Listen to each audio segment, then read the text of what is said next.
Phone's on low battery, so we charging it today, but I don't know how this is gonna work out because my charger is, it might be a struggle chat. Okay, you know what? That works. Wow, this lighting's actually not bad. Look who's here. Okay, anyways. Today, we talking about who are we talking about? No, because I genuinely don't even know.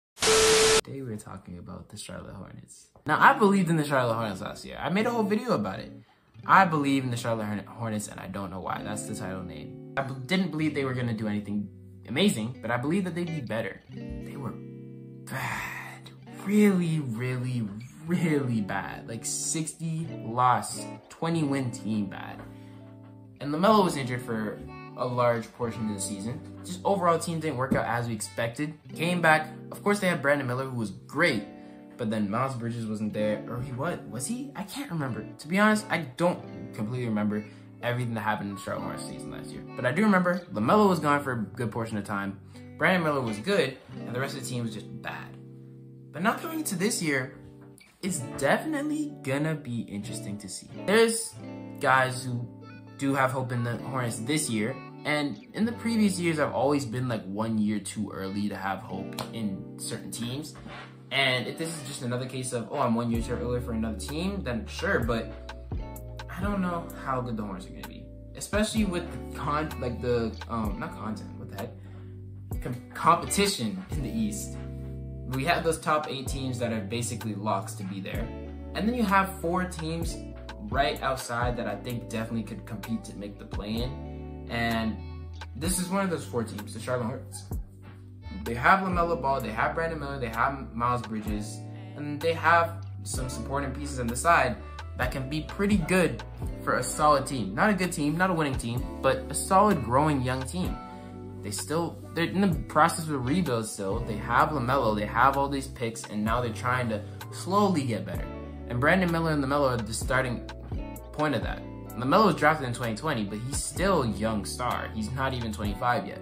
So when you have a guy like him on your team with all that potential, you have a guy like Brandon Miller who's had an amazing rookie year and he still has potential.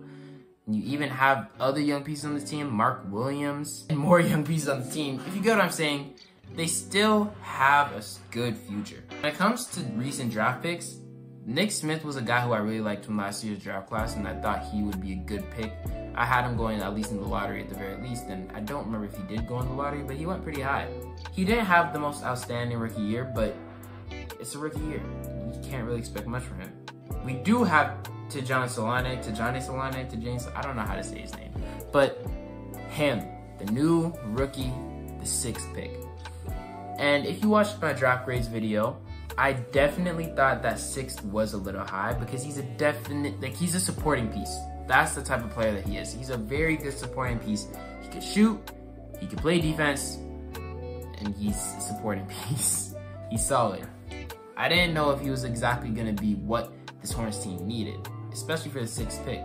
But considering they already have LaMelo Ball, they already have Brandon Miller, they already have Nick Smith, they already have Miles Bridges, all these people who are gonna be wanting the ball in their hands, getting another ball dominant player wouldn't really make sense. And James can work without the ball in his hands. So I think from that standpoint, it makes sense to draft this guy, which is why I didn't really have a problem with it looking back on it.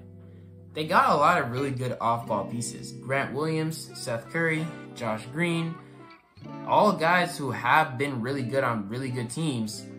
Even Trey Mann, but not really to an extent. But like, you feel me?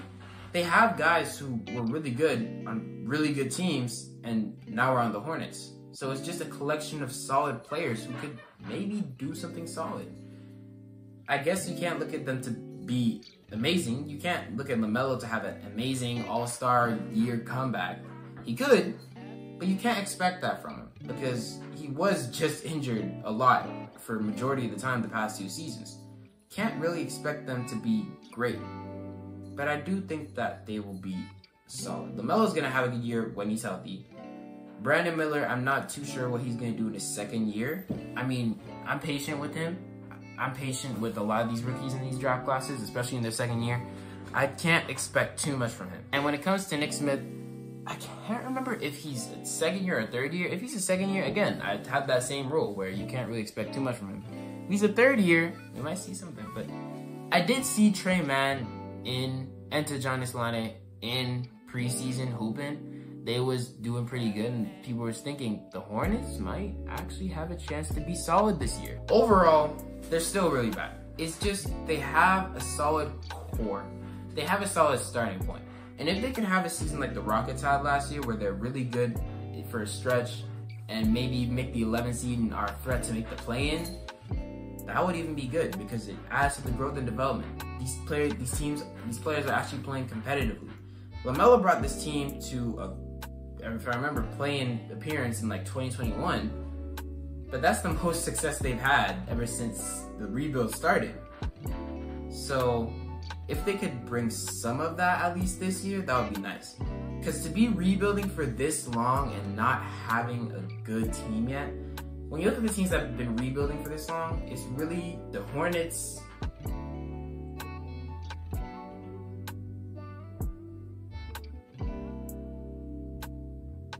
Because if I'm saying they've been rebuilding this long, I'm talking 2018. 2019, really. 2020. I'll say 2020 because that's when Kemba left. I guess you could say the Pistons because that's when they lost Blake and that's when they really started to dip. But I don't even know about that for sure. The Wizards, but they had Bradley Beal and Russell Westbrook that 1 year, so they weren't horrible. And aside from that, it's just been the Hornets. The Hornets have been rebuilding. Out of any team, they've been rebuilding for the longest. The Hornets.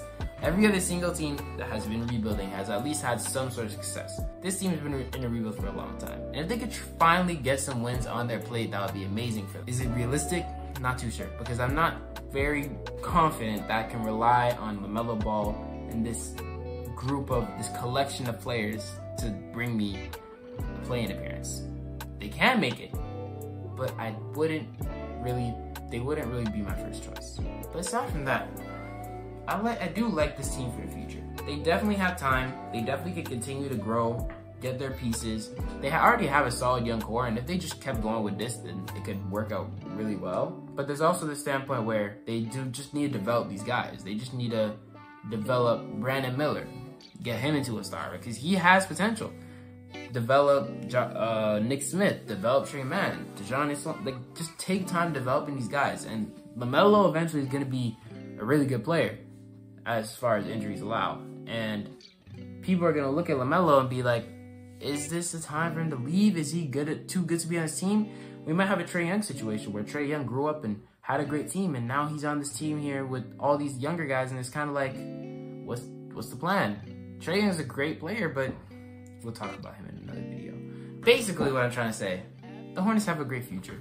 The Hornets have a promising future, but do I rely on it to be good this year? No. But it's definitely an exciting year in Charlotte because they got some pieces that will make you think they're actually trying to win some games now. So their mindset has definitely shifted. And I'm curious to see what the product of that mindset is. But that's about it. Thank you for watching. Appreciate y'all. More previews coming on the way, as many as I can make before the season starts. And if I can make a prediction video, that would be pretty cool too. So yeah, have a wonderful day. Subscribe. I'll see you next time.